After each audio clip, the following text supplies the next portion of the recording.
Hey, it's been a while since I've done reading, so why not, right? We're on page 61 of the Odyssey. Meanwhile, the heralds were bringing the holy oath offerings through the city, 2 lambs and a goat skin of wine, the gift of earth, and Idaeus brought the mixing bowl and the cups of gold. He went up to Priam and said, Son of Laomedon, the princes of the Trojans and Achaeans bid you come down onto the plain and swear to the solemn covenant. Alexandrus and Menelaus are to fight for Helen in single combat, that she and all her wealth may go with him who is the victor. We are to swear to a solemn covenant of peace, whereby we others shall dwell here in Troy, while the Achaeans return to Argos and the land of the Achaeans. The old man trembled as he heard, but bade his followers yoke the horses, and they made all haste to do so. He mounted the chariot and gathered the reins in his hand, and Antenor took his seat beside him.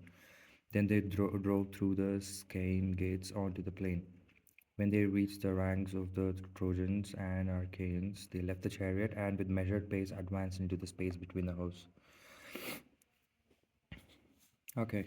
Agamemnon and Ulysses both rose to meet them. The attendants brought on the oath offerings and mixed the wine in the mixing bowls. They poured water over the hands of the chieftains, and the son of Atreus drew the dagger that hung by his sword and cut wool from the lambs' heads.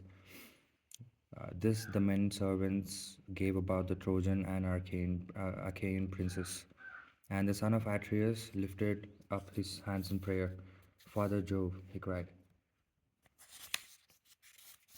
that rulest in Ida, most glorious in power, and thou, O Sun, that seest and givest ear to all things, earth and rivers, and ye, who in the realms below chastise the soul of him that has broken his oath, witness these rites and guard them, that they be not in vain.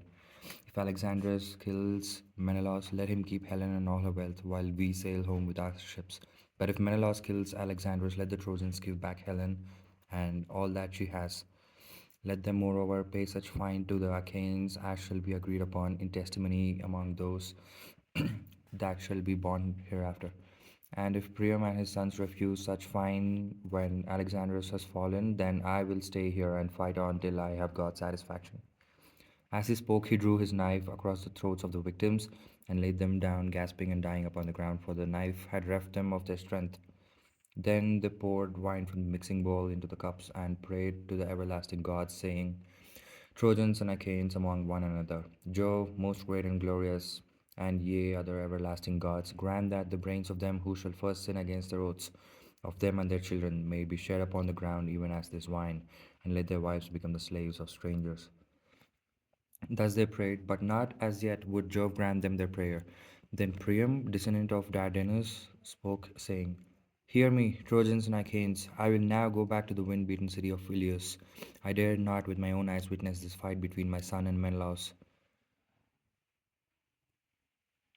for Jove and other immortals alone know which shall fall. On this he laid the 2 lamps on his chariot and took his seat. He gathered the reins in his hand, and Antenor sat beside him. The two then went back to Ilius. Hector and Ulysses measured the ground and cast lots from a helmet of bronze to see which should take aim first. Meanwhile, the two hosts lifted up their hands and prayed, saying, Father Jove, that rulest from Ida, that rules from Ida, most glorious in power, grant that he who first brought about this war between us may die and enter the house of Hades, while we others remain at peace and abide by our oaths. Great Hector now turned his head aside while he shook the helmet, and the lot of Paris flew out first. The others took their several stations, each by his horses and the place where his arms were lying, while Alexander's husband of lovely Helen put on his goodly armor. First, he greaved his legs with greaves of good make and fitted with ankle clasps of silver. After this, he donned the cuirass of his brother Lycaon and fitted it to his own body. He hung his silver-studded sword of bronze about his shoulders and then his mighty shield. On his comely head he set his helmet, well wrought with a crest of horsehair that nodded menacingly above it. And he grasped a redoubtable spear that suited his hands. In like fashion, Menelaus also put on his armor.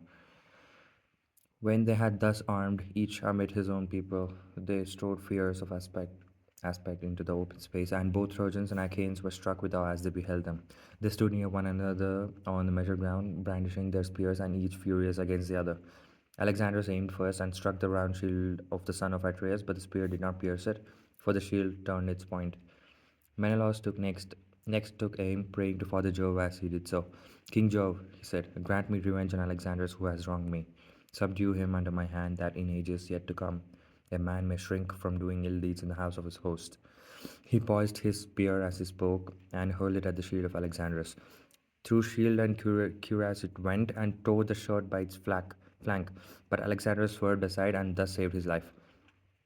Then the son of Atreus drew his sword, drove at the projecting part of his helmet, but the sword fell shivered in 3 or 4 pieces from his hand, and he cried, looking towards heaven, Father Jove, of all gods, thou art the most despiteful. I made sure of my revenge, but the sword has broken in my hand. My spear has been hurled in vain, and I have not killed him. With this, he flew at Alexandrus, caught him by the horsehair plume of his helmet, and began dragging him towards Achaeans. The strap of the helmet that went under his chin was choking him, and Menelaus would have dragged him off to his own great glory, had not Jove's daughter Venus been quick to mark and to break the strap of oxhide, so that the empty helmet came away in his hand. This he flung to his comrades among the Achaeans, and was again springing up on Alexandrus to run him through with a spear, but Venus snatched him up in a moment, as a god can do. What is this? Hid him under a cloud of darkness and conveyed him to his own bedchamber. Then she went to call Helen and found her on a high tower with the Trojan women crowding around her. She took the form of an old woman who used to dress wool for her for when she was still in Lacedaemon, and of whom she was very fond. Thus disguised, she plucked her by her perfumed robe and said, Come hither. Alexander says you are to go to the house. He is on his bed in his own room, radiant with beauty and dressed in gorgeous apparel. No one would think he had just come from fighting, but rather he was going to a dance or had done dancing and was sitting down. With these words, she moved the heart of Helen to anger. When she marked the beautiful neck of the goddess, her lovely bosom and sparkling eyes, she marveled at her and said, Goddess, why do you thus beguile me? Are you going to send me afield still further to some man whom you have taken up in Phrygia or far Menoia? Menelaus has just vanquished Alexandrus and is to take my hateful self back with him. You are come here to betray me. Go sit with Alexandrus yourself. Henceforth be goddess no longer. Never let your feet carry you back to Olympus. Worry about him and look after him till he make you his wife, or for the matter of that, his slave. But me, I shall not go. I can garnish his bed no longer. I should be a byword among all the women of Troy. Besides, I have trouble on my mind. Venus was very angry and said, Bold hussy, do not provoke me. If you do, I shall leave you to your fate and hate as much as I have loved you. I will stir up fierce hatred between Trojans and Achaeans, and you shall come to a bad end. At this, Helen was frightened. She wrapped her mantle about her and went in silence, following the goddess and unnoticed by the Trojan woman. When they came to the house of Alexandrus, the maidservants set about their work, but Helen went into her own room, and the laughter-loving goddess took a seat and set it for her facing Alexandrus. On this, Helen, daughter of Aegis, bearing Jove, sat down with her with eyes askance and began to eyes askance began to upbraid her husband. So you are come from the fight, said she. Would that you had fallen rather by the hand of that brave man who was my husband. You used to brag that you were a better man with hands and spear than Menelaus. Go then and challenge him again, but I should advise you not to do so, for if you are foolish enough to meet him in single combat, you will soon fall by his spear. And Paris answered, Wife, do not vex me with your reproaches. This time with the help of Minerva, Menelaus has vanquished me. Another time I may myself be victor, for I too have gods that will stand by me. Come, let us lie down together and make friends. What? Never yet was I so passionately enamored of you as at this moment. Not even when I first carried you off from Lacedaemon and sailed away with you. Not even when I had conversed with you upon the couch of love in the island of Crane, and I was so enthralled by desire of you as now. What the hell? On this, he led her towards the bed, and his wife went with him. Thus they laid themselves on the bed together, but the son of Atreus strode among the throng, looking everywhere for Alexandrus, and no man, neither the Trojans nor of the allies, could find him. If they had seen him, they were in no mind to hide him, for they all of them hated him as they did death itself. Then Agamemnon, king of men, spoke, saying, Hear me, Trojans, Danes, and allies. The victory has been with Menelaus. Therefore, give back Helen with all her wealth, and pay such fine as shall be agreed upon. in testimony among them that shall be born hereafter. Thus spoke the son of Atreus, and the Achaeans shouted in applause. Okay, interesting. This book is starting to get interesting. I shall I shall try to finish it before I watch Odyssey.